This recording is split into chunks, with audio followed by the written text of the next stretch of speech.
Ora bem, estamos cá hoje outra vez. Fizemos um à tarde que não estava previsto, visto que a mensagem era importante. Depois descobriu-se que uma das grandes lojas nos Estados Unidos de vendas de material eletrónico estava a vender gráficas 5090 adulteradas, entre aspas, na próprio fabricante, neste caso a Zotac. Vejam o vídeo. Portanto, esse vídeo não era previsto, mas pronto, teve que ser feito, porque acho que era uma mensagem importante. Ok? O de agora, o que vamos fazer é um pequeno resumo do próprio Gamers Nexus. Vídeo que ele fez, não é este aqui, vídeo que ele fez sobre a COMPUTEX, um resumo alargado e mais rápido, e depois vou fazer mais por tópicos, como é normal. Ok? Vamos. Hardware news is up now, and this one is a special episode because we're rolling in a bunch of the extra coverage from COMPUTEX, which was the last. Ok. So, to talk about in this video, where they didn't make their own standalone videos, so that includes some clips that we shot on site and some where we just went and E depois vou ver vídeos separados, ok? Vou tentar juntar temas para a semana. 98% of its keynote. NVIDIA. Prontos. Só está focado em inteligência artificial. É aquilo que lhes dá dinheiro. Tudo bem. We've condensed that into just a hardware news thing. INWIN has a case that can be activated via wand, and there's new supply concerns with hard drives, NVMe drives, and just storage in general facing the Vai falar aqui. Uprising is really not the right word. Não interessa muito. First of all, I love going to Taiwan. It is my favorite place to go, and for COMPUTEX, super fun. So we had more engineering discussions than we've. Esta caixa já eu tinha falado há uns tempos. Different booths, and then we also have some interviews coming up. So really excited to share all that because I learned a lot talking to some of the people who work at the companies in engineering or CTO type roles, things like that. There's one interesting one where Thermaltake, where the first time ever had their CEO go on camera with a Western media outlet, so that was us, and we talked about some of their strategy. And it was the shortest, simplest interview. The guy gives. Eles não estão habituados. Sometimes you get a couple sentences, but they're all very straightforward and very plain in a good way. I mean, it immediately communicates what he's trying to communicate. But that's in the Thermalright video. And then we also had Jameson from Lian Li, the CEO of Lian Li, on. Lian Li também vou mostrar muitos vídeos. Talking about fan design, Noctua's Jacob. Umas caixas e uns IOs porreiros. Ventoinhas também, acho eu. For two separate technical discussions. And a lot of other people from the industry joined to talk about technicals. So that was cool. It certainly is. Vamos passar para a frente mais rápido. Several booths after we published. Agradeço que vocês depois vão ao site ver o vídeo dele. If you want to talk to our engineers on Gamers Nexus merece. You can just do it. And I was kind of like, wow, that's exactly how it should be, but somehow very refreshing. And so we did that. Anyway, love the show. We have a post on Patreon about how we pack for it and the gear we use. If you're curious about any of that, just kind of like, hey, here's the stuff we use. And we also have a special video coming up featuring Paul from Paul's Hardware, Wendell from Level 1 Techs, and Labby from Unico's Hardware, which is a local Taiwan publication, media publication. And we worked with all three of them to go through different tech malls, secondhand computer stores, recycling places where they strip the components and figure out how to distribute them. And to new and then me with them. And vamos aqui mais para a frente. We did that math, and the 2%, basically. As usual, the keynote was delivered by CEO Jensen Huang. Most of the time was spent on AI and subsequent fields. We're going to go. Eu acho que os 2% até foi muito. Jensen Huang is unbelievably famous and well known in Taiwan. Mas eu tenho que fazer uma data de memes para este gajo. I want like a bakery where everyone there is a little bit older. And they don't really know a whole lot about technology from what they were telling me. But they all. Toda a gente conhece o Jensen, não é? Asking what we thought of the keynote. And ele veio de baixo.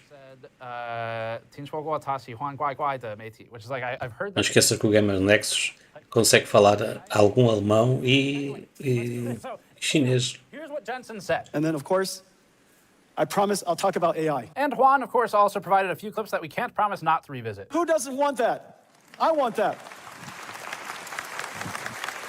Can you imagine one of those little ones or a few of them running around the house, chasing your dogs? Foi uma vergonha esta apresentação. No matter the modality, every single model that we know of in the world, every application that we know of should run on this. In fact, even Crisis works on here. Okay, so anybody who's a... Ninguém se riu. Ixi, Jesus. There's no GeForce gamer in the room. É, ficaste mal. Pois, então, quer dizer, estás só a falar de inteligência artificial e depois queres que apareça um gajo aí que sabe muito trabalhar. Que tenha um tocado na GeForce. Que vergonha. It gives me tremendous joy if you just... É esta a empresa líder do mercado. G4 side of the keynote first, because it's the easiest to cover. Jensen Huang entered the stage holding an Asus RTX 5060, as well as a 5060 powered MSI laptop. Huang described how the 5060 is able to achieve such masterful performance, claiming, Right now, what you're seeing is every single pixel is ray traced. How is that possible that we're able to simulate photon and deliver this kind of frame rate at this resolution? Well, the reason for that is artificial intelligence. We're only rendering 1 out of 10 pixels. So every pixel that you see, only Maravilha. 1 out of 10 is actually computed. Para uma imagem parada, uma maravilha. AI guessed. Does that make any sense? And it's perfect. Jesus, ninguém fala. It's completely perfect. It guessed it perfectly. Of course, the technology is called DLSS, neural rendering. and after 2 entire minutes talking about GeForce, Jensen Huang realized GeForce brought AI to the world. Now AI came back and revolutionized GeForce. and moved on, stating, You know, when you're CEO, you have many children. and like children, he has favorites, and GeForce isn't one of them. And GeForce brought us here. And now all of our keynotes is 90% not GeForce. But it's not because we don't love GeForce. Jesus. RTX 50 series just had its most successful launch ever. We appreciate the faint Que self-awareness. vergonha. We're all clear on the math here. 2 minutes out of a 100-minute keynote, approximately, is actually closer to 98% not GeForce, not 90% not GeForce. Doesn't sound like a big difference, but when you've only got 10 percentage points left to play with, it kind of is. Now, as far as calling the RTX 50 series NVIDIA's most successful launch ever, maybe by whatever their metrics are, maybe by sales, but we would definitely have to disagree based on how it's gone the last several months. Now, NVIDIA also announced its RTX Pro 6000 servers and GPUs. The GPUs were already known, but each RTX Pro 6000 Blackwell Server Edition GPU will have 4 petaflops of Este é para trabalho. 96 gigabytes of GDDR7, 1.6 terabyte per second memory bandwidth. É, custa uma pequena fortuna. 8 of these GPUs, and each RTX Pro server rack A AMD também apresentou. amounting to 32 GPUs per server rack by our count. One entire RTX Pro server rack consists of 32 RTX Pro 6000 GPUs, 120 petaflops of claimed AI FP4 performance, Isto é o valor de um PIB. 51 terabytes per second memory bandwidth, and 256 encoders and decoders. Jensen Huang announced, Our RTX Pro server is in volume production across all of our partners in the industry. This is likely the largest go-to market of any system we have ever taken to market. as it relates to robotics, the company announced the Jensen Thor. Wait for it. Wait for it. Oh no, wait, sorry, that's Jetson. Jesus. Jetson Thor.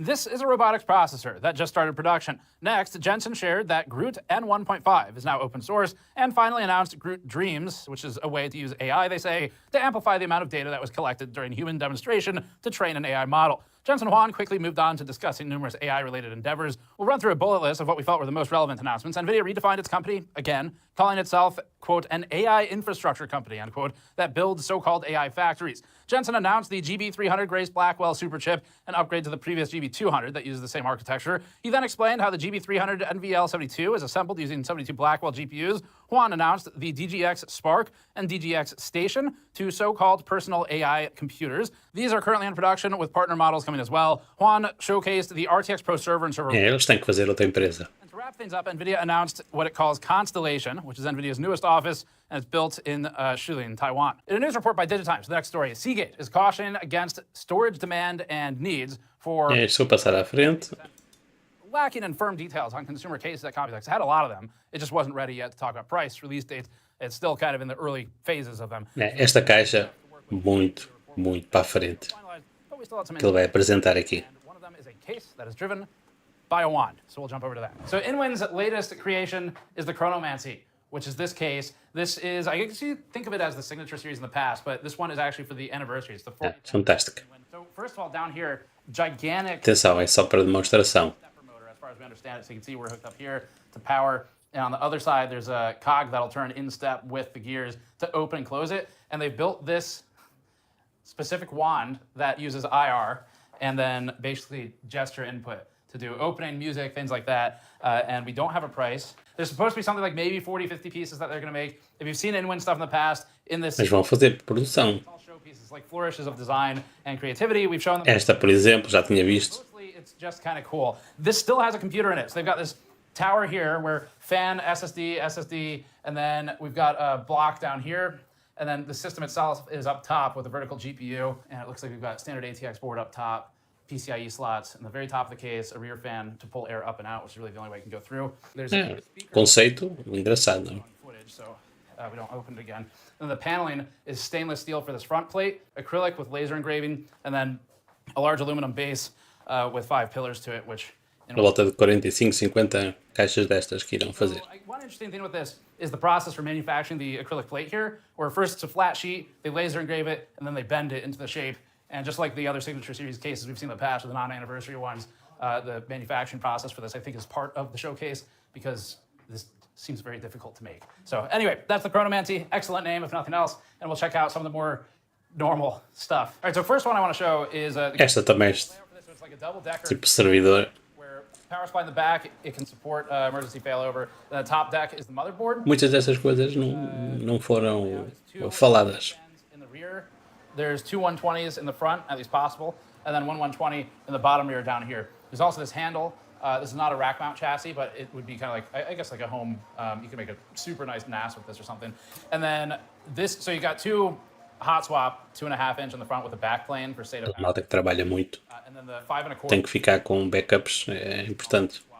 for these drive case modules, giving another 4 drive mounts to the front of the case. The covalent was interesting, so they're taking feedback on this right now. This case isn't ready. This is a more standard case I'm used to covering. Esta caixa está em desenvolvimento. With this glass side where this looks good. Unfortunately, it makes it so that these fans can't take air in from anywhere. The next best option would be the rear side panel perforating the lower down side of it to try and pull some air through the shroud, because otherwise it has to pull through the very bottom of the case that's so far away that you're going to need some really high pressure fans to do that. The case itself, though, has a little bit of the fractal torrent look going for it on the front. So this is plastic. They're probably going to stick with plastic. Part of the reasoning being, I mean, just material cost in general. The top, they're thinking aluminum, but otherwise it's just a high airflow design, mesh front with the slats for some design element. We've seen that work really well with fractal in the past for the torrent. Side mounts, they've got 2 140s in there currently. It can do 3 120s alternatively. The rear is a 140, and then the top currently has a 360 rad in it. Poderá ser interessante. SSI EEB board support here with the cable management channels in the corner there. All right, so getting into stuff that we know pretty well. Esta gostei. It's called the Shift. This is a test bench. It is one of the most, Fonte de 2500 watts. Esta caixa está muito, muito top. but there's some small features like this. So this is just a lever to allow you to reposition and actuate the fan position and the radiator mounts, which as someone who's used a lot of test benches, that's actually pretty nice. So it can mount radiators on all sides. That's what these sort of looks É like. o que ele vai fazer agora a seguir. Currently it's set up with some 360s and 120s. There's been talk of potentially supporting 140s as well. But then the other thing that the case does is rotate. So I will have Andy help with that. Muito, muito top. And just Top. stand it up like that. And otherwise we'll move over to some of the standard cases. So this is the D-Lite. Again, I've Muito top. Gostei muito. It's got aluminum accents on the sides, and the front is really the only area to focus for us, so it's got this kind of like ridged front panel. Parts of this remind me of the DGX, but mostly just the color of the mesh. And then this case is it's the view, but it's Esta não gostei. now this, just to get the message out there, this is an intentional decision, so it's not a typo. The reason it's the view instead of the view is because this sort of looks like a W. But it's 3 panes of glass. This is a mirrored finish on the front, and then the back is a mesh pane with 2 tinted glass panes to it. This one's the Tactics. Acho que vai se sujar muito. This looks like the thing from Star Wars. We'll put it on the screen, and now we're demonetized. And then these are the Prism cases. So I did kind of like what they're doing with this. É, essa está mais engraçada. Air through the side, because you could technically pull some air through here, but they've perforated the top, which is good. I mean, this is nice to give access for the top fan, and then it just allows a nicer look where you're exposing more of that fan, and especially for people who are. Odysee, o nome desta That is it for this one. We'll jump over to the next story. marca. Be quiet. It always sounds rude saying that company's name. Be quiet, I'm so acutely aware of that. be quiet. Vamos passar já. Liquid cooler. So we previously reviewed the series. We liked it. It's a good case. The whole point of the case is that it can present a PC as sort of an old school. Este tipo de caixas vai aparecer, eu vou mostrar depois também num vídeo. The box at the bottom that Be Quiet showed at COMPUTEX is a mock-up. The company is looking for consumer feedback on whether such a thing would even be desirable, so you can leave your comments below. They actually are going to read them. And basically, it stands the case up and routes the cable through the lower channel that it creates. Now, to us, this seems like it's trying to make the case do more than it really needs to do. It's already a good case. It definitely makes it a lot larger, but it's more of a personal preference rather than... Caixa pequena gostei muito, muito. The next section was more our speed. Be Quiet also had updated liquid coolers, the Pure Loop 3 without LED, É. Sei, os deles. and the Pure Loop LX with LEDs. Esta é a parte que ele não gostou muito, porque focaram-se nos LEDzinhos. 40mm and 360mm. The LX uses a removable pump. O que importa aqui é a eficiência do I/O, não é os LEDs, mas enfim.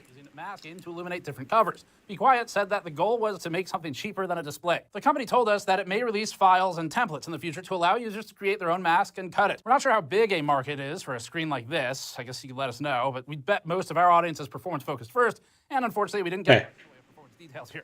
The non-LX version of the Pure Loop 3 drops LEDs and goes cheaper at $95 to the 240 model. The cooler is otherwise the same as the LX from what we were told, just without LEDs and with a lower price. They both move the pump into the block and out of the tubes, which is no longer a worry as ASIC's patent protection has expired. Arctic is up next. We actually met with Arctic's CEO to talk about tariffs. Arctic é complicado também. The main thing that they were showing off was a case. Arctic hasn't made a serious push in cases in a very long time. Somewhere around 10. É, mas eu acho que tem mais algumas coisas que depois vou mostrar nos vídeos. The Extender, which is one hell of a name. It sounds like something you'd see in a... Gamers Nexus está cada vez mais... The Arctic Extender is a gigantic rectangular box. The extender goes for glass front and side. Dá para ver as dedadas, por isso é que eu não gosto. The case has support for two 420mm radiators, according to Arctic, and uses a glass front and side. The bottom is fully enclosed in steel, including the actual bottom of the case, with the power supply sitting on bumpers internally to try and get it some distance from the floor to get it some access to air, although it'll be coming from elsewhere within the chassis and not from outside. The case can fit two fans in the rear, plus side and top mounts. There's no intake in the bottom or the front, and the case also has an illuminated power supply plate.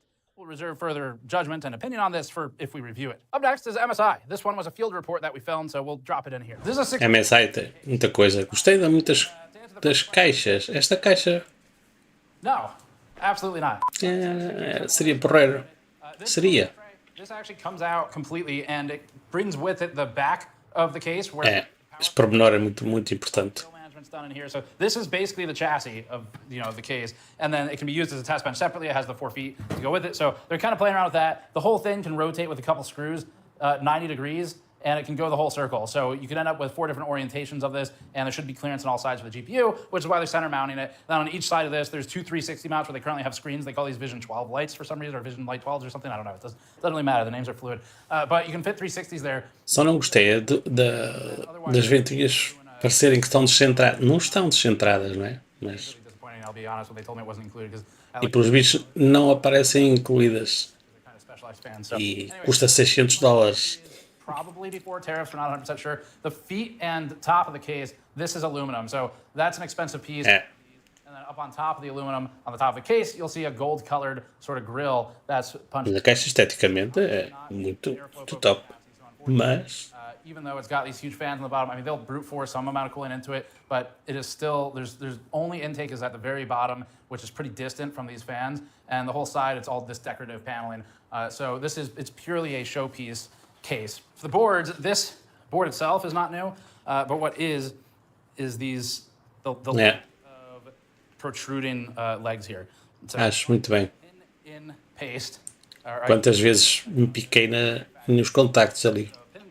Is different from SMT. Normally we filmed like SMT lines, which is surface mount technology. And for SMT lines, they have pick and place machines. They pump down a ton of small components, send the board through the line, and send it over like solder. É muito interessante essa tecnologia. So this is a different process. I'm not familiar with it or how it works, but basically it's just getting rid of any of the protruding parts, except for things like screws. And then they've still got caps and MLCCs and stuff like that, controllers. Things like that are still sticking out, but not... E acho que tem outra tecnologia também, não é? Ou não é nesta? Não, não é nesta. É nesta borda. Tem coisas interessantes.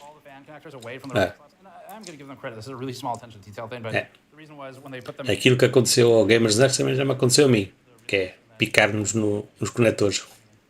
I would make fun of that mercilessly and say, wow, how do you know when you've run out of ideas for how to market your motherboard? But I'm not going to make fun of it and say that because I have done that. Yeah. definitely been stabbed several times by releasing those slots, so credit to them for that. The actually interesting thing about this board is that it's an M-Power board, so they're bringing back this branding. It's been a long time. This is a B-Series M-Power board. This is a B850, and they're going with a... É para fazer concorrência à Apex da ASUS. It doesn't have an active fan or anything, doesn't really need it. Massive heat sinks here. It's not finned the way you'd want to see diced like that for, you know, for like the highest performing heatsink, but they do have a good amount of surface area punched through across the other way, which you can kind of see here. And then otherwise it fits 4 M.2 devices. So this micro ATX board does 2 Gen 5, 2 Gen 4. They shove a couple of them in here. There's one that goes there. And then on the backside, there's another one that can socket right there. This does not have a price yet. They say it's supposed to be price competitive. Apparently it's supposed to compete with the Asus Apex board. Pois. And one of the things that the Apex boards do that this is also doing... Não sei se vai competir no preço. That gives you 1 DPC, 1 DIMM per channel, and that helps significantly with memory overclocking for people who are memory enthusiasts. And part of the reason is just eliminating the complexity of the extra slots. You get everything closer. All the trace routes are shorter, and they can just run the 2 for maximum memory tuning potential. Top PC is still working on an overclock for that. He's one of the world's leading memory overclockers. He works for MSI, so he's still working on that. But that's kind of what they're doing. They're targeting the Apex, basically. This is MSI's fuck you to Asus. É, mas isso é uma borda para cima dos 500 euros. That is the biggest key here, because MSI says because this is B850, it should be more price competitive than the 870 boards without sacrificing too much, they say. And they also have another case that I wasn't too fond of, so we'll skip that one. But this one is the Maestro case. It's the Maestro 900L. As for the other case that I didn't particularly care for, that is called the 130RPZ. And finally, we ran around the show floor at the end of the show to collect additional footage. So while the E para outro, the other companies on the final interviews and discussions with a display on it. The rep at the booth didn't know many ventoinhas. details, unfortunately. So all we really know is that it has a digital display with RPM and temperature. Zalman had a modernized throwback to its old spiral copper coolers with its new ZET3, 4, and 5 coolers. These circular coolers will be less effective than more modern shapes, but try to integrate a Zalman. okay cooling in theory. We'd have to test them to know if they're any good. Colorful had its Neptune PC on site. The strange semi-open Gostei desta apresentação. styling into a case, presenting the GPU vertically and on a riser with RAM protruding from the Neptune. that covers the motherboard. And finally, this one is a field report from Sparkle at COMPUTEX, where we did a teardown of some of their GPUs. Sparkle. Umas gráficas da Intel. All used G21 silicon, but it was the Pro Series card. And then the other one was their new, not yet out, Luna Rock OC B5. Yeah. Okay, so we've got 3 cards here. Só consigo ser aqui ela abrir a gráfica. Se quiserem depois ver, vejam aqui no vídeo dele, que é para a gente também lhe dar views, não é? É interessante. Eu depois, como eu já disse, depois vamos fazer um vídeo que também vou legendar, especialmente com as opções de que é que vamos falar. Eu vou tentar juntar, não sei se vou conseguir juntar ou por marcas ou por temas tipo iOS, caixas, placas gráficas. Não sei como é que eu vou conseguir, ou então vou juntar 2 ou 3 vídeos, são de vários youtubers também, e vou comentar assim consoante eles vão apresentando. Acho que será melhor, porque são, não sei, uns 20 ou 30 vídeos, ok? Vamos ver como é que vai ser. E pronto, ficamos então por aqui. Este é o resumo, é o primeiro episódio deste resumo da Taipei de 2020.